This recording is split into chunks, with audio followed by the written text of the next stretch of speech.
subuh yang penuh berkah. Kita berdoa kepada Allah Subhanahu wa taala, Allahumma inna nas'aluka ilman nafi'a.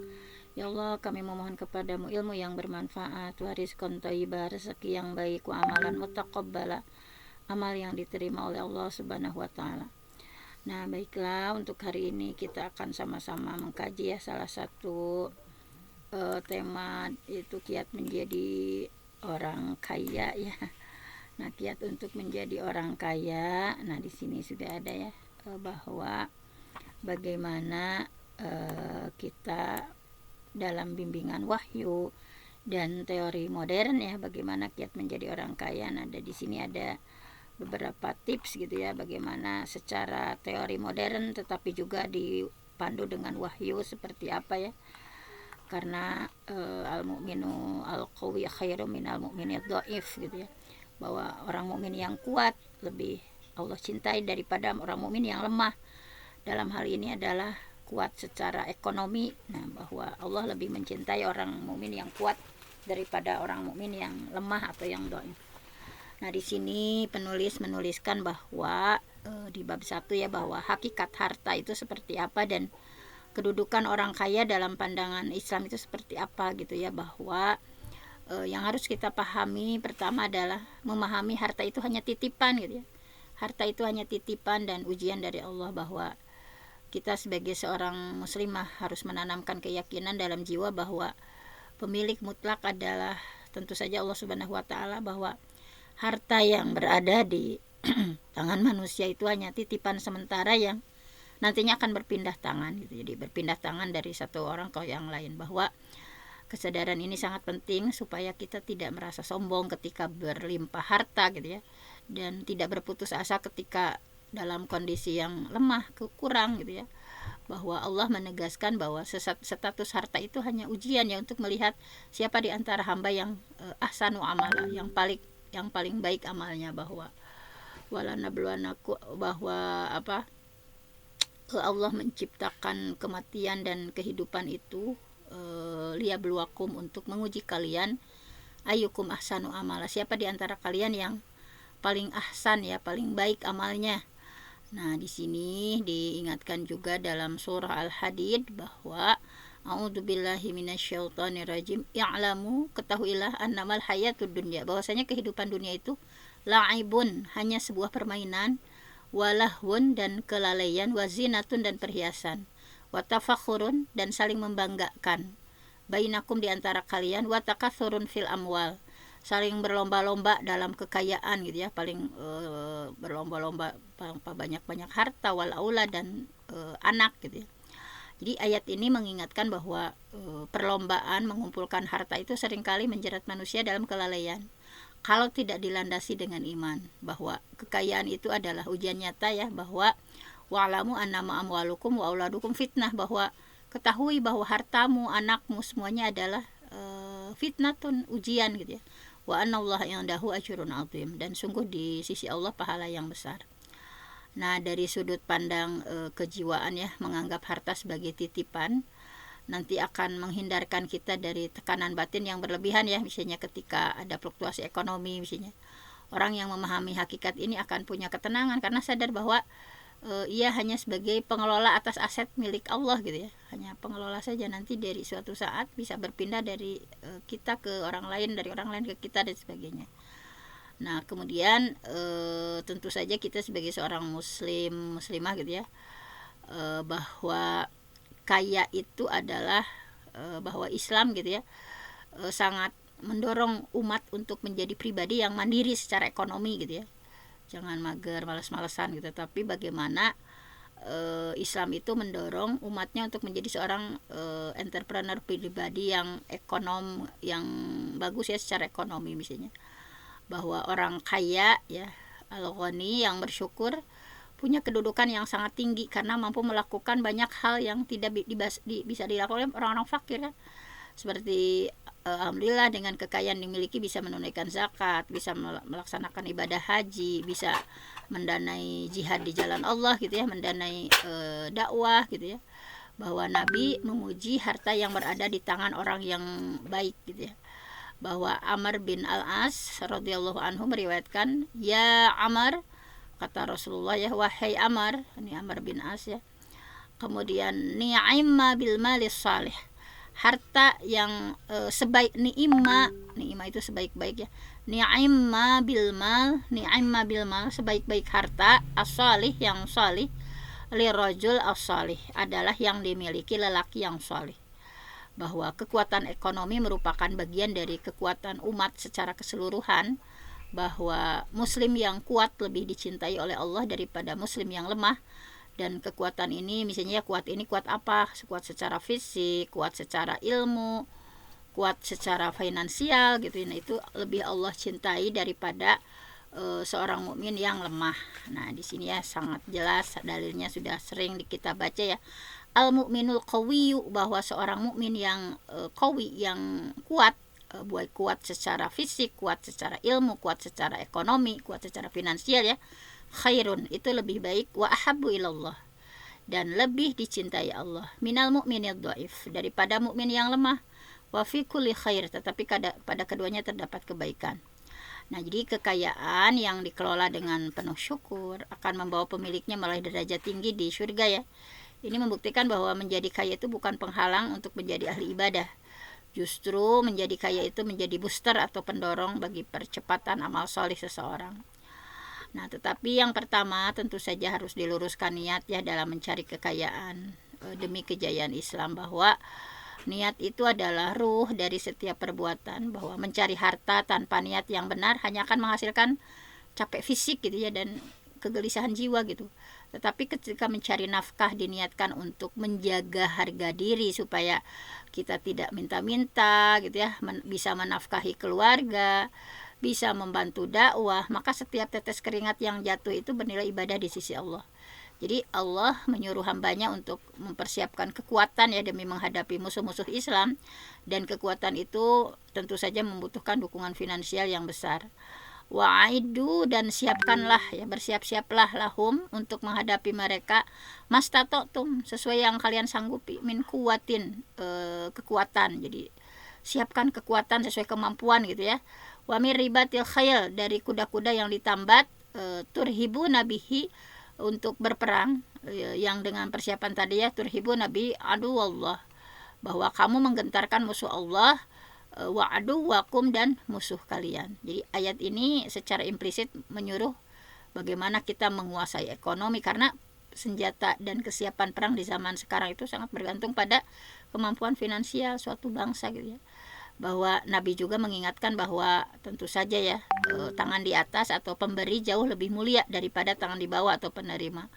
Al-yadul ulya khair minal yadis sufla, bahwa al-yadul ulya, tangan yang di atas, khairun, lebih baik, min yadis sufla, daripada tangan yang di bawah.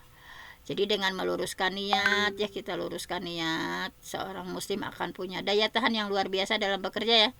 Tidak akan mudah menyerah ketika jatuh misalnya, karena tujuannya itu bukan sekedar kepuasan pribadi, tetapi untuk kemaslahatan umat dan kejayaan agama Allah. Jadi ini fondasi psikologis paling dasar yang membedakan seorang pengusaha muslim dengan pengusaha lainnya.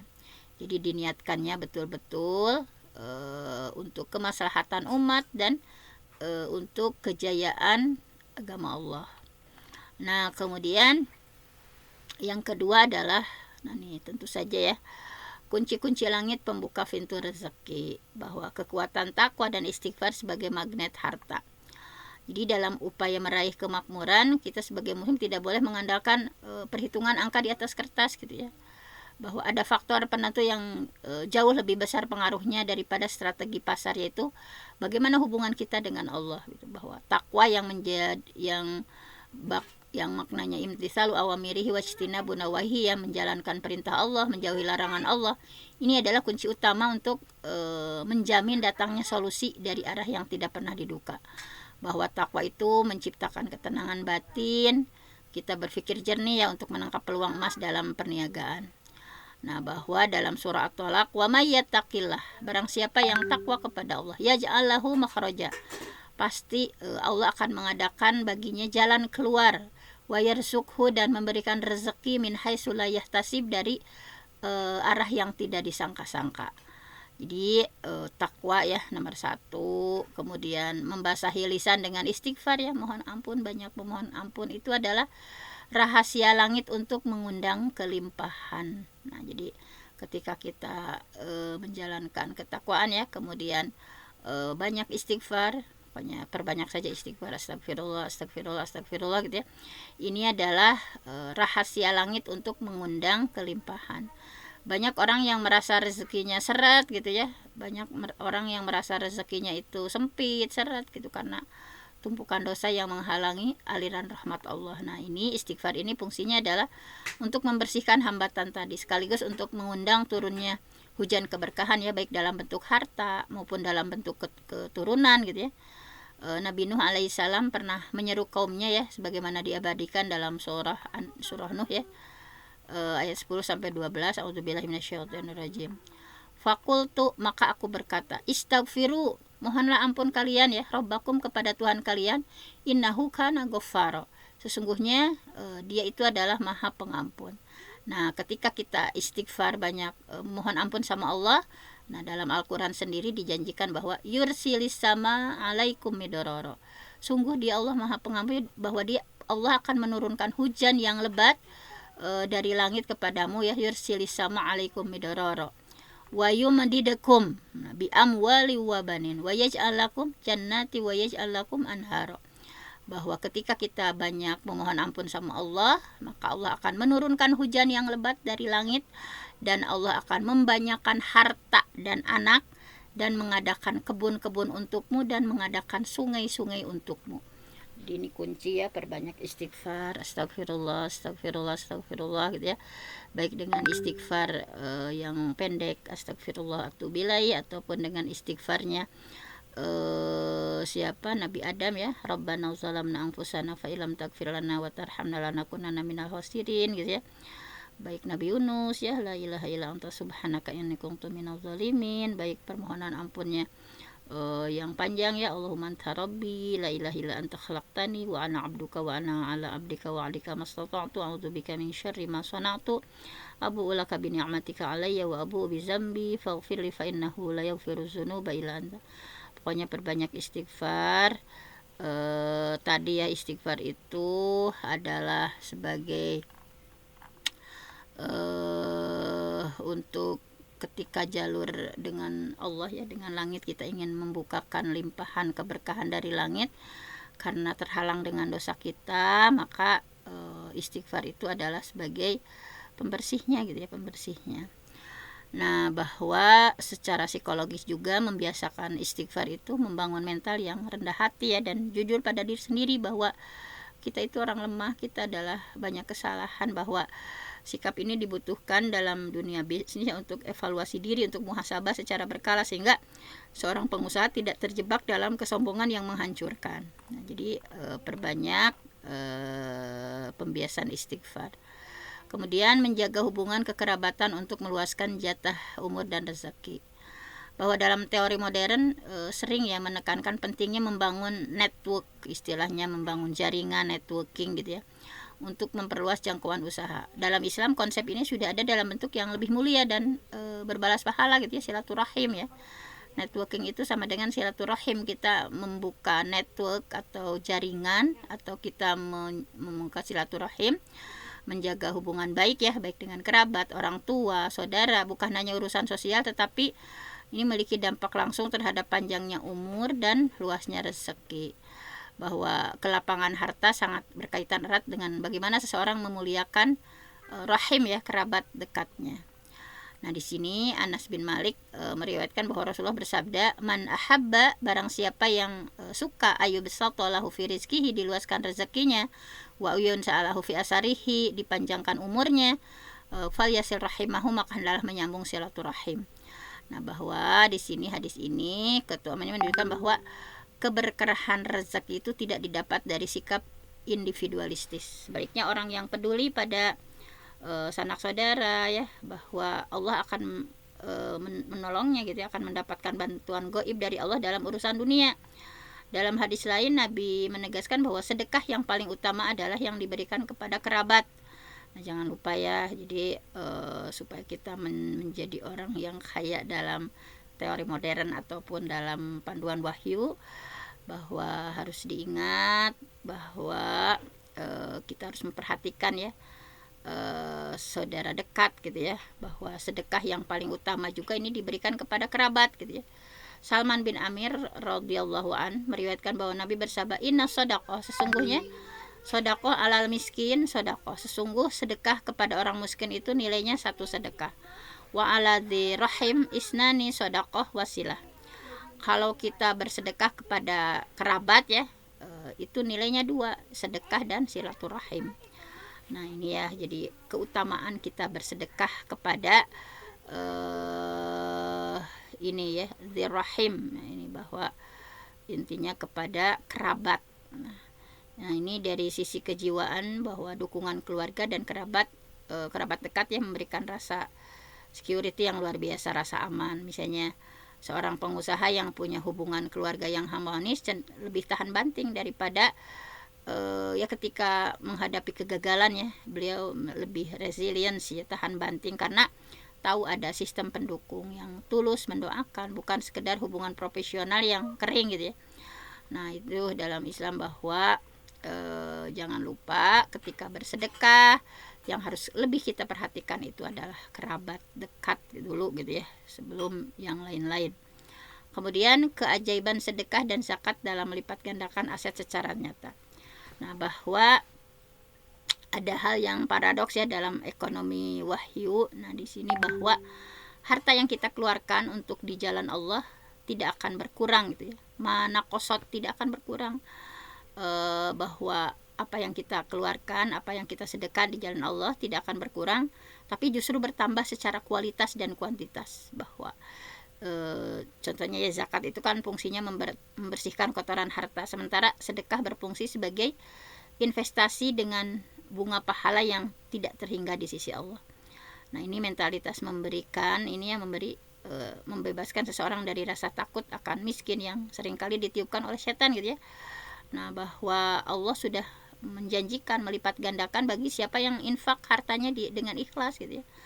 Masalul ladzina yunfiquna amwalahum fi sabilillah kamatsali habbah ambatat sab'a sanabila fi kulli sumbulatin mi'atu habbah wallahu yudha'ifu liman yasha. Bahwa masalul ladzina yunfiquna amwalahum fi sabilillah, perumpamaan orang yang menginfakkan hartanya di jalan Allah, kamatsali habbah adalah serupa dengan habbah ya, sebutir benih, ambatat yang menumbuhkan, sab'a sanabila 7 bulir, fi kulli sumbulati mi'atu habbah, pada tiap bulir 100 biji. Wallahu yudha'ifu liman yasha, dan Allah melipat gandakan ganjaran bagi siapa yang dikehendaki.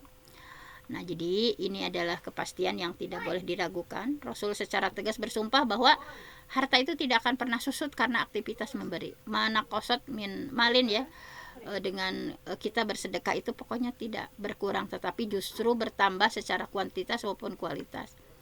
Bahwa Abu Kabsyah Al-Anmari meriwayatkan bahwa Rasulullah bersabda, salah satu ada 3 perkara uksimu alaihinna, yang aku bersumpah atasnya, wa uhadditsukum, dan aku sampaikan hadis kepada kalian, hadisan ya, fahfaduh, maka hafalkan, mana koso malu abadin min sodakoh, diantaranya adalah mana koso, tidak berkurang, malu abadin, hamba, harta seorang hamba, min sodakoh, karena sedekah.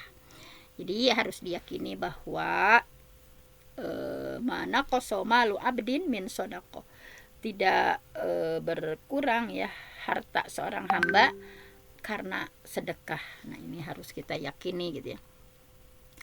Nah dalam praktek manajemen modern, konsep memberi ini sejalan dengan tanggung jawab sosial yang meningkatkan reputasi dan keberlanjutan sebuah usaha. Kalau dalam perspektif modern ya ini untuk meningkatkan reputasi, kemudian keberlanjutan sebuah usaha ya. Namun dalam Islam dampaknya jauh lebih dalam, bahwa dengan sedekah bisa mengetuk pintu rahmat Allah ya. Dengan sedekah menjaga harta dari mara bahaya, dengan sedekah menjaga harta dari pencurian, dengan sedekah menjaga harta dari kerugian usaha yang tidak terduga. Jadi intinya dalam perspektif Islam itu, ketika kita banyak bersedekah, intinya mengetuk pintu kasih sayang Allah ya, rahmat Allah supaya diturunkan, supaya harta kita dijaga dari mara bahaya, dari pencurian, dari kerugian usaha yang tidak terduga. Nah itu diantaranya dengan fungsi sedekah. Kemudian tawakal yang benar sebagai pondasi ketenangan mencari nafkah. Jadi tawakal itu bukan sikap pasif ya, misalnya menunggu rezeki jatuh dari langit tanpa usaha, bukan. Jadi tawakal itu adalah bagaimana menyandarkan hati sepenuhnya kepada Allah setelah seluruh upaya maksimal dilakukan. Bahwa kita sudah melakukan yang terbaik gitu ya, kita sandarkan sepenuhnya kepada Allah. Karena tanpa tawakal seorang pemburu harta akan mudah jatuh dalam kegilaan kerja. Ada workaholic gitu ya kalau dalam istilah. Ini ada kegilaan kerja yang bisa merusak kesehatan dan bisa merusak hubungan. Jadi wah gila kerja gitu ya, workaholic gitu ya, bahwa terus gitu ya, bahwa tidak peduli misalnya sehat atau tidak peduli seperti apa gitu, yang terpenting memburu harta sebanyak-banyaknya gitu ya, dari pagi sampai malam dan sebagainya gitu. Nah ini bahwa dalam Islam itu adalah istilah tawakal itu nantinya akan ketika kita sudah berupaya sebaik mungkin ya, kemudian kita sandarkan kepada Allah, nah kita bertawakal, nah ini akan memberikan ketenangan bahwa hasil akhir itu berada di tangan sang pemberi rezeki gitu ya. Bekerja keras apapun kalau Allah gitu ya mempersempit gitu ya, nanti jadi hasil akhir itu adalah di tangan Al-Basit, Allah yang maha pemberi rezeki.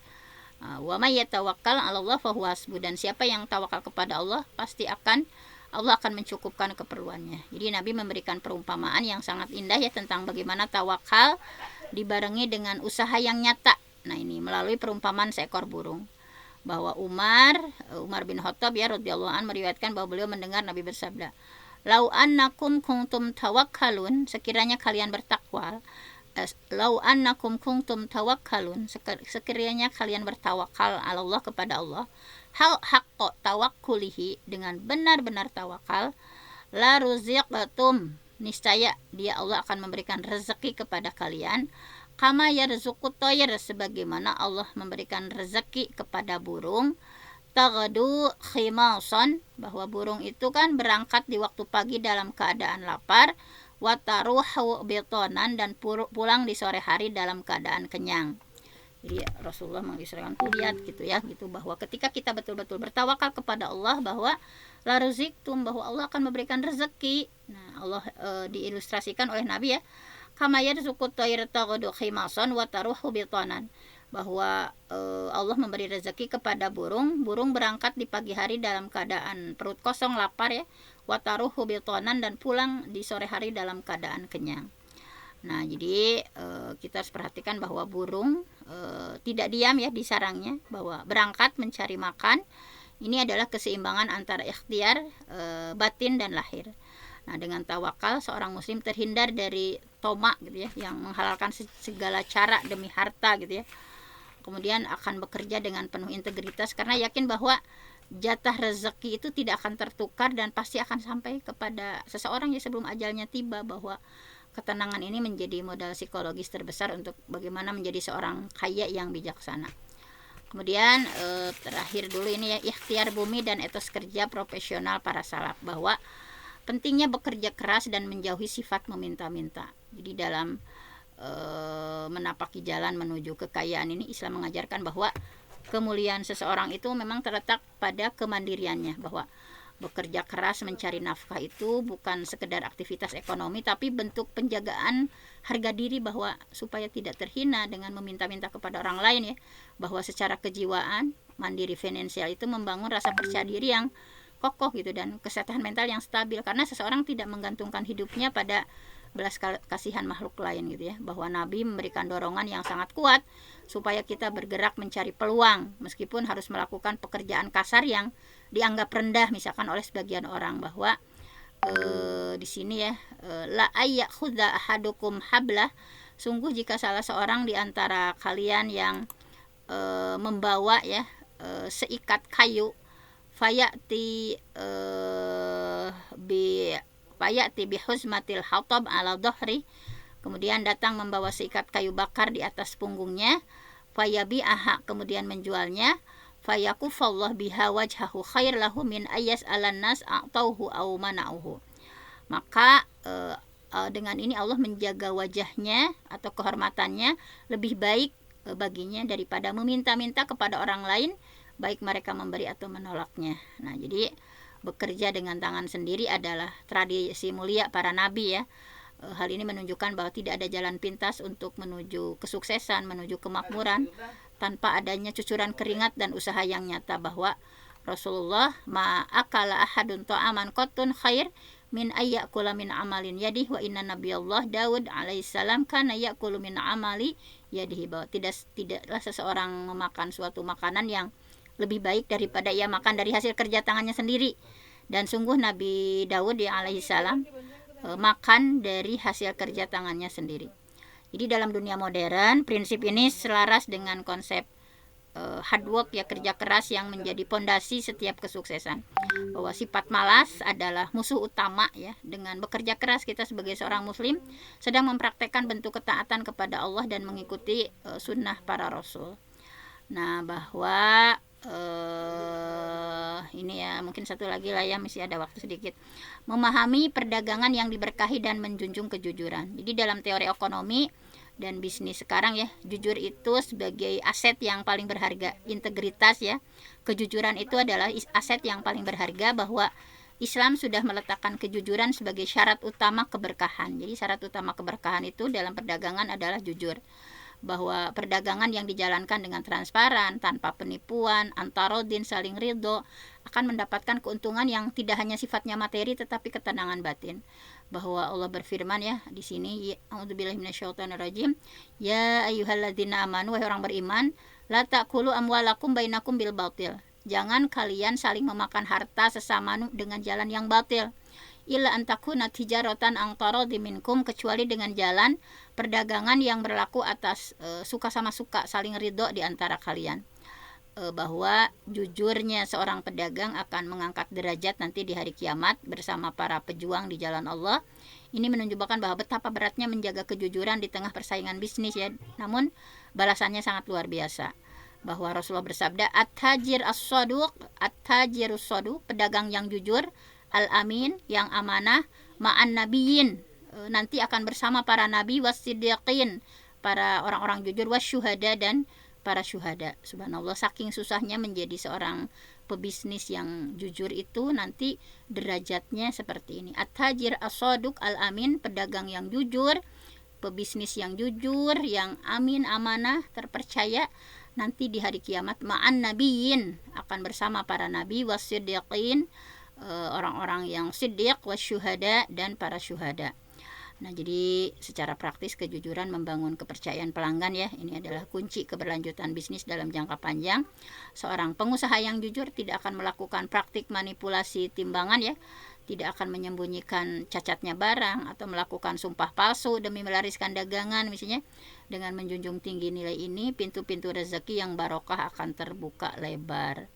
Nah, mungkin di sini ya selanjutnya nanti akan dibahas tentang bagaimana kita meneladani para sahabat, diantaranya adalah seimbang ya dalam ibadah. Misalnya contohnya Abdurrahman bin Auf ya. Nah, dicontohkan nih bahwa subhanallah sekali ya, Abdurrahman bin Auf itu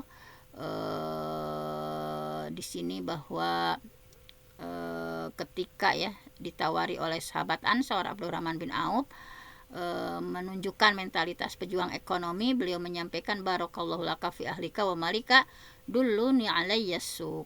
Ketika mau dikasih secara gratis ya, misalnya ketika beliau hijrah, tetapi beliau tidak mau, dia ingin secara mandiri ya, ingin ditunjukkan pasar. Barakallahu laka fi ahlika wa malika dulluni alayya as-suq. Jadi ingin mandiri ya ketika beliau hijrah dari Mekah ke Madinah, kan belum punya apa-apa ya. Nah, demikianlah tadabbur kita hari ini ya, bagaimana kiat-kiat menjadi orang yang kaya ya dalam pandangan Islam maupun dalam perspektif modern. Keduanya saling mendukung. Mudah-mudahan kita menjadi orang yang sebagaimana tadi hadis ya, bahwa al-mu'minul qawiyyu, orang mukmin yang kuat, baik kuat secara ekonomi, kuat secara fisik, kuat secara finansial, kuat secara spiritual, semuanya ahabbu ilallah, lebih Allah cintai minal mu'minid dhaif, daripada mukmin yang lemah, baik lemah tadi secara fisik, lemah secara finansial, lemah secara hal-hal lain-lainnya gitu ya. Nah, ini mudah-mudahan kita memohon kepada Allah untuk diberikan kekuatan sehingga kita bisa berjuang di jalan Allah dengan harta yang kita miliki. Kita berjuang di jalan Allah ya, mengeluarkan zakat, mengeluarkan infak, sedekah untuk keberkahan kehidupan kita. Saya mohon ampun sama Allah, yang benar datangnya dari Allah, yang salah dari saya sendiri. Aku qouli hadza wa astaghfirullah li wa lakum. Assalamualaikum warahmatullahi wabarakatuh. Waalaikumsalam warahmatullahi wabarakatuh. Jazakillah ahsanal jaza Bunda Dokter. Mudah-mudahan senantiasa ilmu yang beliau berikan menjadi ilmu yang bermanfaat untuk kehidupan kita dan anak-anak kita, sehingga Masya Allah kita semua akan mengharapkan kepada Allah menjadi orang yang sukses di dunia wal akhirah. Amin ya Allah ya Rabbal Alamin. Para asatidzah yang dimuliakan Allah Subhanahu wa Ta'ala, marilah kajian subuh ini yang telah dibersamai oleh guru kita tutup dengan pembacaan doa dan istighfar. Bismillahirrahmanirrahim. Astaghfirullahaladzim. Astaghfirullahaladzim. Astaghfirullahaladzim.